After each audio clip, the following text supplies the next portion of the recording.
वडोदरा के नवलखी मैदान से एसआरपी ग्राउंड तक आज दिव्यांगजनों की रैली का आयोजन करवाया गया। दरअसल एक्सक्लूसिव विजन और साथ ही नॉलेज वैली फाउंडेशन की ओर से 21 राज्यों में से 370 जितने व्हीलचेयर वाले दिव्यांगजनों को बुलाया गया था। 4 दिन के लिए उनके लिए कार्यक्रम का आयोजन करवाया गया है, जिसमें से 3 दिनों के लिए क्रिकेट टूर्नामेंट का आयोजन होने वाला है। तब आज पहले दिन नवलखी मैदान से एसआरपी ग्राउंड तक हाथ में पोस्टर बैनर लिए इन सभी दिव्यांगजनों की रैली निकली थी, जिसमें बड़ी तादाद में दिव्यांगजन उत्साह से शिरकत करते हुए नजर आए थे। आज अहींया नॉलेज वेली फाउंडेशन तरफथी एक प्रोग्रामનું आयोजन કરવામાં આવ્યું છે, જેમાં 21 રાજ્યોમાંથી 370 વ્હીલચેરવાળા પર્સનને બોલાવવામાં આવ્યા છે અને 4 દિવસનો પ્રોગ્રામ છે। એમાં 3 દિવસ ક્રિકેટ ટુર્નામેન્ટ છે અને એક દિવસ આજે 25 તારીખે નવલખી ગ્રાઉન્ડમાંથી એસઆરપી ગ્રાઉન્ડ સુધી રેલી કાઢવામાં આવેલી છે।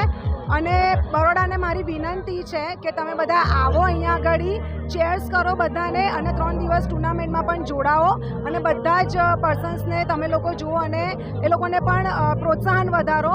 મારું નામ છે Charmi Patel, thank you. Exclusive vision અને નોલેજ વેલી ફાઉન્ડેશન દ્વારા 24 સ્ટેટના દિવ્યાંગોનું આજે આ ક્રિકેટનું આયોજન કરવામાં આવ્યું છે।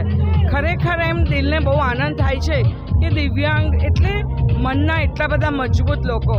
વડોદરાની જનતાને એક અપીલ એ છે કે એમને સાથ સહકાર ને એમને પ્રોત્સાહન આપવા માટે આ મેચ દરમિયાન આપણે સૌ અવેલેબલ રહીએ, હાજર રહીએ અને ત્યાં એમને પ્રોત્સાહન આપીએ અને એમને જીવનમાંથી આપણે ઘણું બધું શીખીએ કે એ લોકો પાસેથી ઘણું બધું શીખવાનું આપણને છે અને એમને પ્રોત્સાહિત કરીએ। બસ એ જ વડોદરાની जनता ने आमंत्रण है। हमसे जुड़े रहने के लिए हमारे YouTube चैनल को सब्सक्राइब करें और नई वीडियो की नोटिफिकेशन के लिए बेल आइकॉन को दबाएं।